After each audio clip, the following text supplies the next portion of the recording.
আমি মানছি ঠাকুরজি না বুঝিয়ে একটা পরিবার ধরে ফেলেছে। আজ ওদের আমি সব করে গুলি করে মারবো। তা তুমি করো না, না বুঝে একটা অন্যায় করে ফেলেছে ছেলে মানুষ, তাই ভাবে এতটা উত্তেজিত হওয়াটা ঠিক হবে না।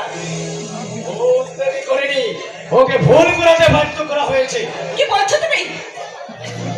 তোমাদের মধ্যে কেউ সাহস বা যুক্তি দিয়ে দেবীকে কাজ করিয়েছে, নইলে দেবীর সাহস হতো না একেবারে বউ সেজে সবের শ্বশুর বাড়ি যেতে।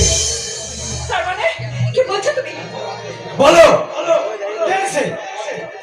যুক্তিতে দেবী রায় বাড়ির সম্মানকে ধুলোয় মিশিয়ে দিল তোমার স্বরূপে।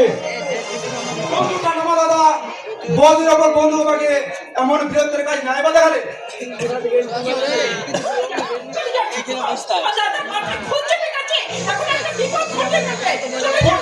খুন নয়, এটা রায় বংশ, এটা বদগুণ।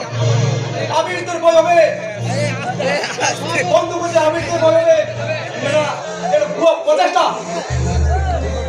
আভিজাত্যের কতটুকু কি বুঝিস তুই? ছোট থেকে দেবী যে ঐশ্বর্যের মাঝে বড় হয়েছে, তার কতটুকু কি পাবে সেখানে? ঐশ্বর্য সেখানে ও আরো অনেক জীব আছে দাদা। সেখানে আমি তোর বাবুকে কম বন্ধ হওয়া দেবী, সেখানে পাবে এক নির্মূল মুক্তির নিঃশ্বাস।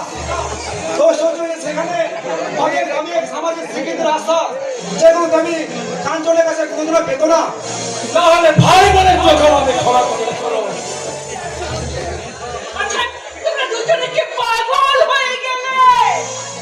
আমি হইনি, তবে তোমরাই বোধহয় পাগল করার জন্য আমার উঠে পড়ে লেগেছো। তুমি আমার স্ত্রী, তুমি কোথায় আমাকে সাপোর্ট করবে, তা না করে ওর পক্ষ হয়ে আমার বিরুদ্ধে কথা বলছো। কি বলছো তুমি? আমি ঠাকুর হয়ে কথা বলছি? আমি তবে অন্যায় কিছুই আমি জানি না, পক্ষ বিপক্ষ জানি না। আমি ন্যায়ের পক্ষ নিয়ে চিরকাল প্রতিবাদ করে এসেছি, আজও করব। সে তো করবে। আজকাল আমি লক্ষ্য করছি, আমি যা করছি সেটাই তোমার অন্যায় বলে মনে হচ্ছে, আর ও যেটা করছে সেটাই নেই। আজকাল তোমার কাছে আমার চেয়ে ওর মূল্যটাই বেশি হয়ে যাচ্ছে না?